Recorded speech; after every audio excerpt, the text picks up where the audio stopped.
You can always tell something was towed in by the forensic evidence. We've got tow truck drags right here and the thing's parked all silly sideways. This is a, I think an 05 Chevrolet Silverado 2500 HD. She's four-wheel drive. It's equipped with a 6-liter LS V8 engine. And it came in on the hook. That's mechanic code for tow truck at approximately, what's our millage here? How about 100 and brake system service? How about 147, 173 miles on the odometer? Customer states that the engine will not crank and will not start. See that? No crankages, no starts. Now, let's look for some qualifier things here. One thing I'm noticing, we don't have any chimes. There's no ding, ding, ding, ding, ding out of this truck. Now, that could be because of the presence of this radio. See, the GM radios were responsible for the chime modules in some of these vehicles.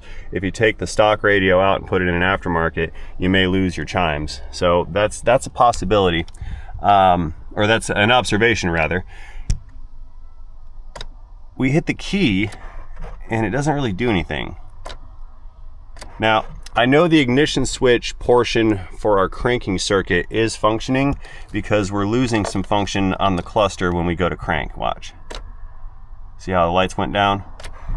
And also, when you go to crank, it powers down the radio. See that? That's a normal function. It should be doing that. So I don't think we have an ignition switch problem. Let's take a peek under the bonnet. Hood didn't pop. Maybe it was previously popped from the other shop and they never closed it all the way. Let's find out. Yep, there's our 6.0. I think I heard the relays clicking over. I'm gonna reach around, actually. Okay, we have battery power. Yeah, we have some electrical power here. What I'm gonna do is I'm gonna reach in, hit the key, and you guys listen for those relays.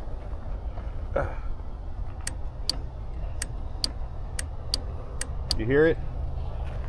Relays were clicking over. Now, I don't know if those were the start relays or just some of the ECM power relays in here, but got a big fuse with the cap missing. Fuse is not blown up. That's a big 30 or a 40 amp. All these other ones, those are good. We have had like a rat or a rodent chewing on that fuse right there. Do you see that? That's rodent damage. So the question is how did a rodent get a hold of that with the lid on? That's got me wondering, because if it went inside and was in there eating stuff, we may have a fuse box problem, but that's definitely an indicator. So I need to determine if the starter is receiving power on the exciter wire. That's usually the little purple small wire. You're gonna have a big battery lug, like a battery sized wire, to power the starter. There's a solenoid on the starter, which is basically a switch, and the ignition switch will run the relay, which will close the solenoid or the big switch on the starter. That's going to allow power from the battery to enter the starter motor, make the motor turn, and that's what gets your engine spinning so the combustion process can begin. Okay, so we're going to check down at the actual starter for power from the battery, and then we're going to check the exciter wire for power when the key is turned on. And my darling wife unit is here to assist. She didn't plan on that. I just heard her walking up while we were doing this. So you've been drafted, sweetheart. You're gonna help me diag this car real quick. Oh, sweet. I have to climb down on the gravel with a voltmeter. I need you to go inside the cabin when I get back, and you're gonna hit the key after I probe the the wires down there with my probie bits. Okay? Okay. All right, I'm gonna go fetch the meter. I'll be right back. Okay, I return with a meter and an extension lead with some alligator clips on them. Okay, if you're from the 60s, they were called roach clips. There was a lot of roaches around in the 60s. So what we're gonna do here, we're gonna connect this thing to the ground side of the battery. Then we're gonna untangulate the meter business right here. That's quite tangulated, tied together. This is not how we do this, but that's fine. Ah, there we go. Look at that. That was a symphony of excellence. So we're going to set that to voltage. The reason for the roach clip lead is just to provide an extension for from a ground lead. So now we've effectively connected our ground side to the ground of the battery. What this lets me do is go all the way down there with the hot side of the meter and comfortably probe that starter, which is way down there underneath of this exhaust manifold. So I have to crawl in from the bottom Meter side. in hand. Lauren! Yeah? Can you climb into the cabin? I guess my jump scare didn't work. Can you climb on in? Put the passenger window down so we can hear each other. And I'm gonna climb down there and probe that starter. First, we have to test the meter real quick. Test our connections. 11.96 volts connected, okay. So that's good. You always have to test your testing equipment, because if you don't, and something's not right, then your testing will be flawed. And then you'll make decisions based on incomplete information. And that's also flawed. Okay. The ground is a little wet, so I'm being a big baby. I got my little squishy mat down here. Oh, we have a new starter motor. Okay. So, first thing I'm gonna do is stick my probe on the power wire for that starter. We've got battery voltage, okay? Let's see, let's find that exciter wire. Tough to see, I'm looking up and there's light glaring down at me. Yeah, let's see if I can't. I need a flashlight, I can't see, bear with me. Coming back in, I've retrieved an illumination projector device right here. Let me squeeze up there and get this thing probed. Oh dang, that wire's like way up at the top. This is the one I'm looking for. This guy right here. I see some metal right there on the connector. Right there. I should be able to reach it. Hang on, keep bearing with me. I've got to get the meter where I can see it after I reach up so I can reach it. And then we got to put it all in a nice setup so you guys can see it. So, I need more space. Okay. We're getting somewhere. Okay, coming up here. You see right? Where is it? Come on, come on, come on, come on, come on. I can almost reach. My hand's stuck. Ah, that's what I want right there. Metal to metal contact on that nut, on that wire. I don't think we're gonna get power at this wire. Oh no, my meter flipped over. There we go. All right, Laura, crank it. Nothing. Crank it again. Hold it. Nothing. Okay. All right. So we're not getting power from the fuse box down to the starter, I'm assuming. We're gonna probably pull that fuse box apart and look inside and check the relays and whatnot. Okay. Coming on out. Huh? Re-popping the top here. So what I'm going to do first, since we found some rodent damage, let's make sure there's no additional rodent damage. We're gonna get a 13 mil, take this little bracket thing off, because that's gonna allow us to remove this big shield shrouding thing around the fuse block, and then we can see some of the wires inside. Here, let us remove this little corner bracket thing. 413s. It fell down. I'll leave the orange zip tie there. Just kind of stick that thing off to the side. Now, let's see. One connector is attached to the thing. Clip and another clip. Okay. Well, I don't see any rodent carnage under here. Yeah. I don't think the rats were eating this. Let's try to pull the whole fuse block up a little bit and take a look underneath. See if this is going to easily come out or not. Clips. Oh, look at you. There's crispy critters living in here. Yep, I see damage. I see some rats or some mices or some kind of creature is in here gnawing on some stuff. Look, there's a chewed up wire. There's a chewed up wire. Uh-oh, there's a chewed up wire. I don't think they're chewing through them, but it looks fairly probable. Okay. Dun, dun, dun, dun. Nasty little creatures. You've been evicted. Okay. How about these wires? Chewed on? That one's been, oh yeah, we got one chewed through right there, I think. Maybe not.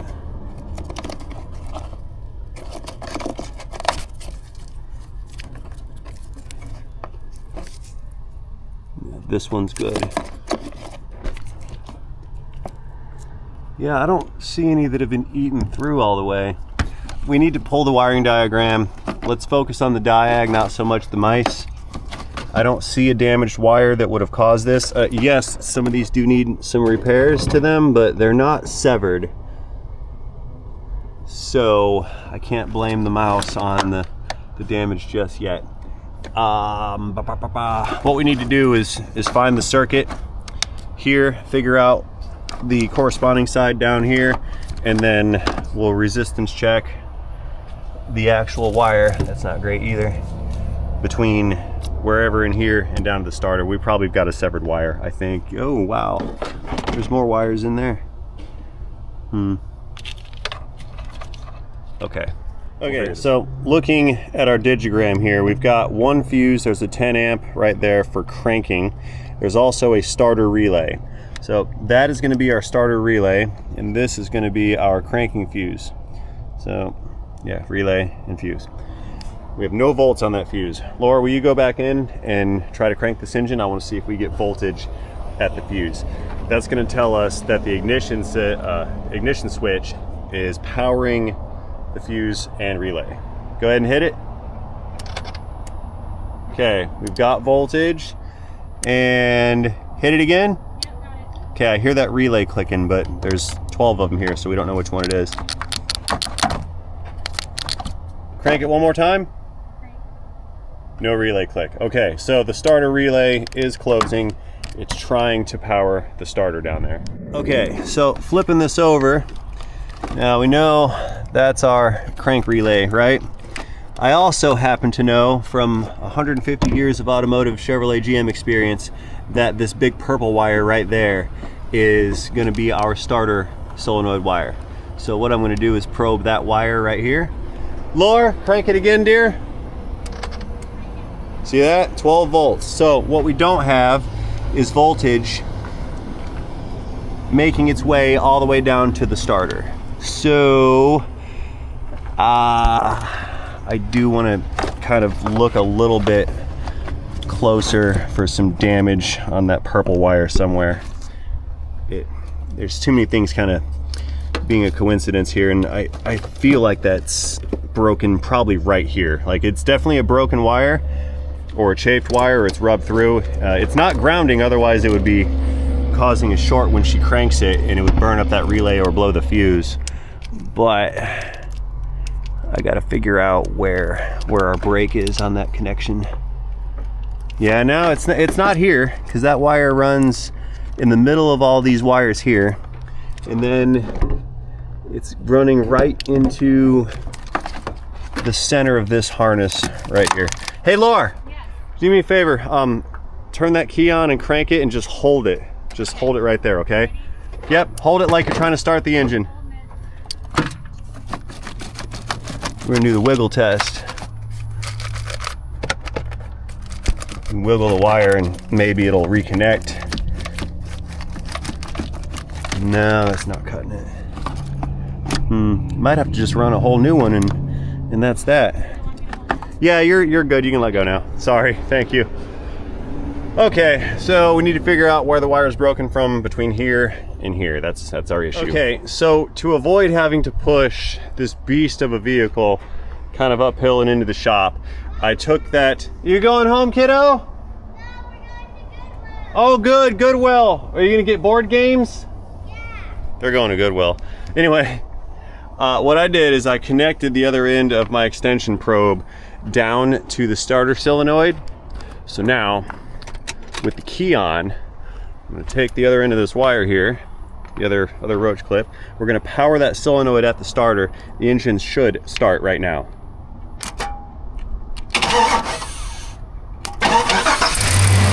And it does.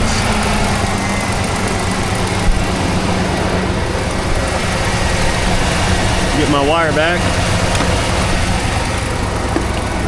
All right, let's nose this unit on into the shop here so I can stop working in the sun. Just stay right there.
Now it's less harder to work on.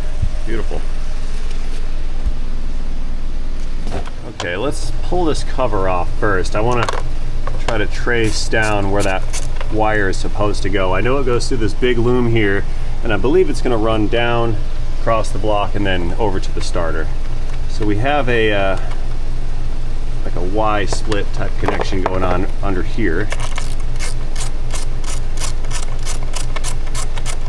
Come off.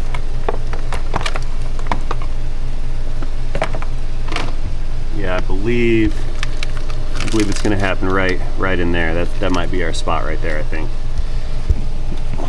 Let's see. Inside of here, it's all very taped up. Yeah, it's taped inside. See that? There's our purple right there. We're looking right at it. See it? Okay, I can't. We're not going to see anything from the bottom here. There's a differential, a cross member steering linkage, steering gear, and that wire right there, I'll show you on this engine. That wire is going to come down. Let's see, we're inverted, so starter mounts over here.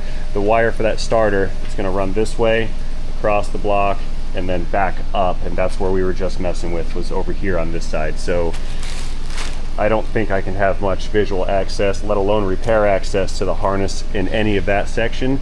I think I'm just gonna run a new wire from in here down to the starter. Yeah, it's also got like a snowplow mount on the thing down here too, which makes things even harder to reach and see. Yeah, see those harnesses right there on the engine? That contains our starter wire. I'm not gonna have easy access to that at all. No, I don't think so. I don't see any obvious damage here we can hone in on either. Okay. Alrighty, looking around from on the ground's not working, so I've got the rack set. We're gonna run this thing up and try to get a better looky-loo at where that wire goes. I'm hoping maybe I find just some damage and we can repair it, but I got a feeling I'll be running a new wire here. You know, there's also a complaint on this, it's really high up, about a squeaking noise while driving at low speeds. Slow. There we go. Yeah, I heard a squeaking noise. I wonder what it is. Well, we'll take a look at that later. Let's find the wire first. Haven't you heard? The bird is the word. Bird. There he goes. Oh, I see what we're doing. There was some trail mix up here, and it looks like the little crispy rat critters got up here. Yeah, look. Yeah, that's rodent paws right there. They came up here and ate it, and that's from the bird. Yeah, so the bird was up here eating what was left over from the rat or the mouse. That's awesome. It's cold outside, so they moved in. That's what's going on. Anyway, back to the truck. I'm super distracted. Okey-dokes. So this right here, that's our wire in question. That's the exciter wire for the starter. See the big old purple guy right there? Let's pull this back. So that's our wire in question right there. It's gonna follow into this loom, and it goes right here. It's that one. So then we're going this way, and looks like it's this one right here, running up past the power steering pump. Yeah, it's broken in there somewhere. Now, it's probably gonna end up being broken right here at the business end, maybe at the connector. So let me fetch an 8mm. Let's take this eyelet off of this new starter here, and then maybe try to do some more testing real quick. Okay, ratchet is on that starter. Now the ratchet is off the starter. Now it's back on the starter. Let's get this guy out of here. Maybe we'll find a bad connection right here at this eyelet deal, and that'll be the problem. That'd be nice to just have some tape on this connector or something. I mean, someone did just put a starter motor in it. Presumably for the same problem now. What they did is said, hey, it's not starting, it needs a starter. Come on, I almost got it, there we go.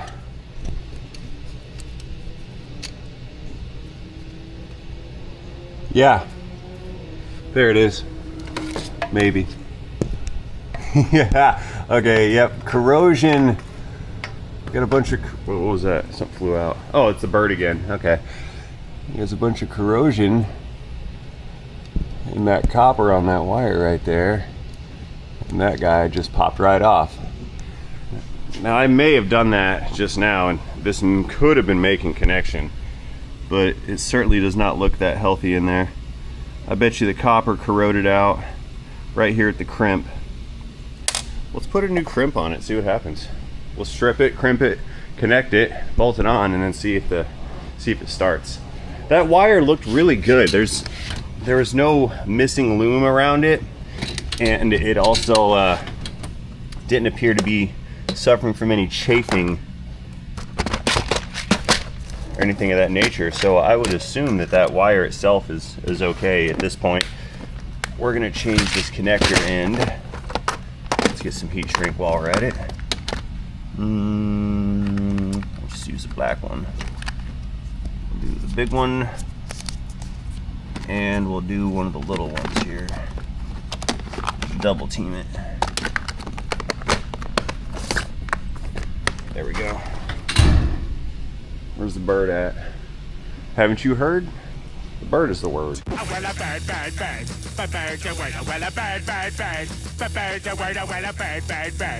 Okay, back over here. Let's cut off the end. There's some nice shiny copper for us. Let's strip off the insulation. Strip. Can you guys even see? No, not really. There's a frame in the way. It is what it is though. All right, there's our stripped end of our wire right there. Good. So, let's put some heat shrink over it. Stick it down in the hole a little bit. Now, here's our replacement connector, right? We're gonna get rid of this plastic business. We're just gonna get a hold of it with the pliers, kind of twist that off. So now we have created an uninsulated connector, right? Put that in our crimping tool.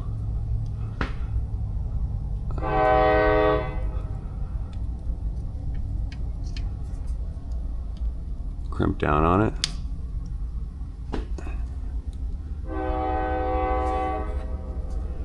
There we go. slide that heat shrink over. Ooh, it's not fitting. Come on, heat shrink. There we go. Got it. Very nice. And now we need fuego, a little bit of fire, just to shrink the heat shrink. There we go. So nice. So we'll take the big piece, slide that over. This might be too big to shrink around this. Well, I'm gonna try it.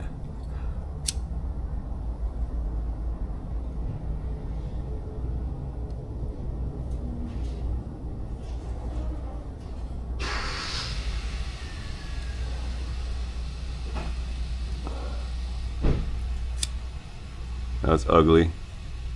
It's a little too big. It's fitting kind of loose here. Yeah, it's kind of too big. Ow. Ow. Ow. There we go. Okay, let's bolt this thing back on. Send that back up to the top. Good, it fits. Reach around here. I've got the nut in hand. Threading. Okay, threaded.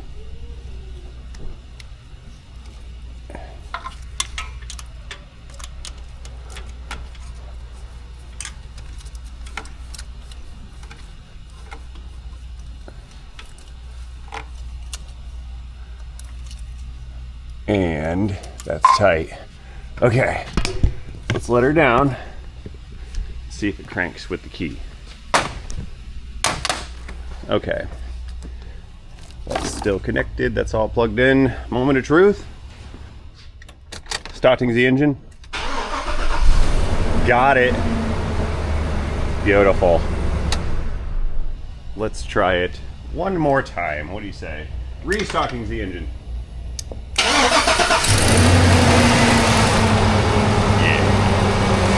Oh yeah. Very nice. Okay, so what we're gonna do about this business. Remember those rats eating on this stuff? Now, it's not very sensible to cut these wires out and then try to splice new ones in to make repairs here. If we did, there'd be a bunch of splice stuff here. And that splice stuff is not a great idea in these confined environments. And since none of these wires were actually severed, I'm gonna repair the broken insulation. That's gonna be the fix for the rodent damage. I'm gonna repair that utilizing a product and a tactic that is not super common and kind of frowned upon, because it's not really like a repair, it's a fix. And that fix is liquid electrical tape. Yeah, this is basically just like some surface glue. They call it liquid electric tape. I don't know what it's made of, but we're basically just going to paint this business on, and it's going to create a rubbery coating over these damaged areas. It's been shaken good. You see that? It's nasty right there. So what we're going to do is just gonna slop this schmoo on these wires, make a nice weather tight coating on them. It's going to seal up and rubberize, and it's going to protect the damaged wire inside of the coating area. And throw it on super duper thick. The reason this is frowned upon is because it's ugly. It's not really a fix, and if used improperly, you can create more problems than you're solving. For example, people will twist wires together and then just put a bunch of that on there thinking it's good enough, and it's not, because you don't have a mechanical connection and you don't really have a very good seal at the repair area. This is kind of like a band-aid. It's a rubber band-aid. So that covers the red one. There's a couple little guys that were chewed in there, and just in case, there's a little bit on that one too. Just slap that on there nice and thick like. There. Now there's no more exposed rubber or exposed copper. So we can take this thing, stick it back in its little tabs, clip it back down, or not. You're gonna clip back down? What are we doing here? What is this? Why? Did I miss something?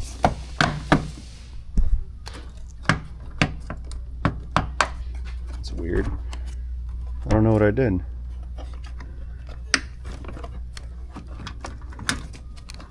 Maybe it doesn't hinge and I just need to go straight down on it. Yep. Cool.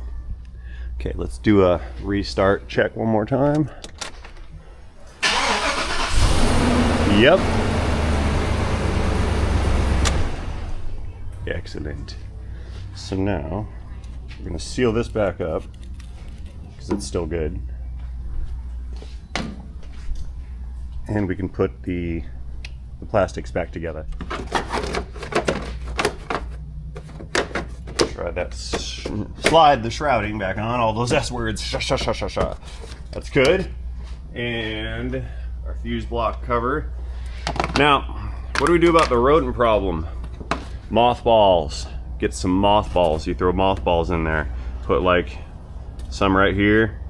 Maybe some down over here. Put some over there. Put mothballs everywhere. It will keep the crispy critters from eating your truck. Because nobody likes crispy critters eating their truck. Unless you're trying to file like an insurance claim on your truck, then you want crispy critters in your truck, but that's not really the best way to get out of your poor financial decisions. So if you need to burn your truck down or wreck the truck to get the insurance money to make the truck payment, you probably shouldn't have the truck. That's a real thing. Go to Mississippi. I'm kidding, Mississippi guys, I'm kidding. Or am I? You'll never know.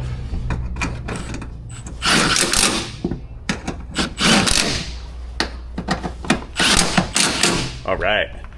So that repair is a success. Very much so. So now we need to figure out, I guess, what's going on with that squeaky noise that they mentioned. I would like to take a gander at such things. I think it's in the driveline. Excuse me. I think it's in the driveline. Let's run this guy up a little bit. We're gonna start it, put it in gear, let the rear wheels do their thing, and then we'll listen for squeaky noises of some type of nature. Let's see what it is. Going around. One hand for yourself and one for the boat. When climbing on things, that's how it goes with boating. You always keep one hand so you can do your work, and then one hand for the boat. That means keep your hand on a boat so you don't fall off the boat. You nautical guys will know about that. All right, so in drive, wheels off the ground, yep. Let's go down below. Ooh, I heard it. Huh.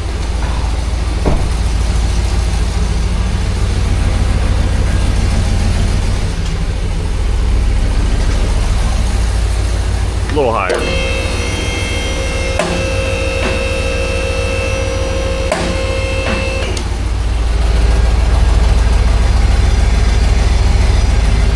No, not back here.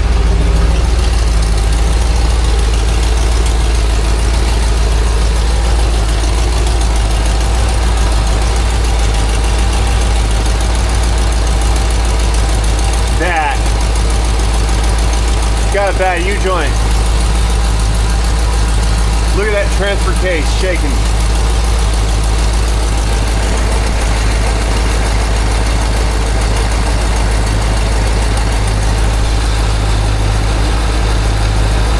See it? The whole thing is shaking back and forth, back and forth, back and forth from the tail shaft. I think this thing has got a bad U-joint. That one's running pretty straight. But that one, that's not looking that great. Hey Dave, can you reach in and shut this truck off? Thank you. It's in gear, just kill it real quick.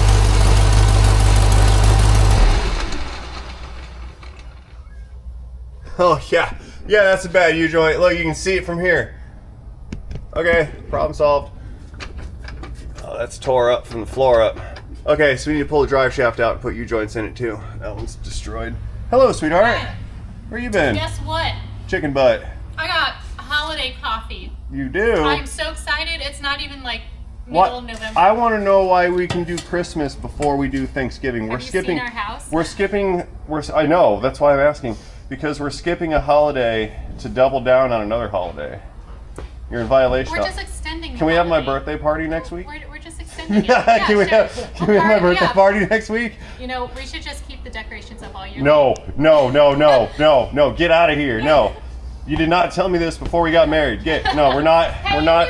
You knew I like decorating. I'm Yes. festive. I'm so festive and bubbly. You are Like, bubbly. I'm I just love so your crazy. bubbly. You're good. You're good. You're the best. She really is the best, definitely. I complain about things like that, but I wouldn't have it any other way, and that's facts. 1000% facts. Okay, so we need to do a drive shaft repair on this thing. Definitely needs a drive shaft repair on the U-joints. You guys want me to do a video on that or not? Let me know in the comment section down below. I might do it. By the way, last time I took that kind of a poll, we were going to do a Banks installation video of an iDash in that Duramax I had in here a couple weeks ago. And I did not have the opportunity to film the install of the iDash. I know you guys said in the comments that you wanted me to, but the guy needed his truck and I just didn't have the extra time in my life to film that. So I will get another iDash for another car and I'll make the Banks iDash install and setup video on another vehicle. Maybe I'll use Lauren's Tahoe. That'd be a good candidate for an iDash. What do you guys think? iDash install in a Tahoe instead of a Silverado? Let me know in the comments down below. Anyway, I do believe that you guys have registered in the comment section by now at this point, since I'm jaw-jacking and babbling, that you would like to see this U-joint repair. So I am going to do that in video. Not this one, because this one was about the electrical business over there. So I'm definitely gonna have to make that a whole separate type of deal. So I'm gonna go get on it and order some parts and then make a recording of this damaged U-joint business right there. And hopefully that'll be a fantastic repair video. So guys, that being said, I'm gonna go ahead and close this one out right now. I've got nothing more to offer you on this one except for a thank you for watching. I'll see you guys in the next one. Appreciate you being here. Don't forget to engage that like and subscribe button. And most importantly, have yourselves a fantastic day. See you guys later in a video, in a day, end of electrical repair, non-start Silverado in a transmission.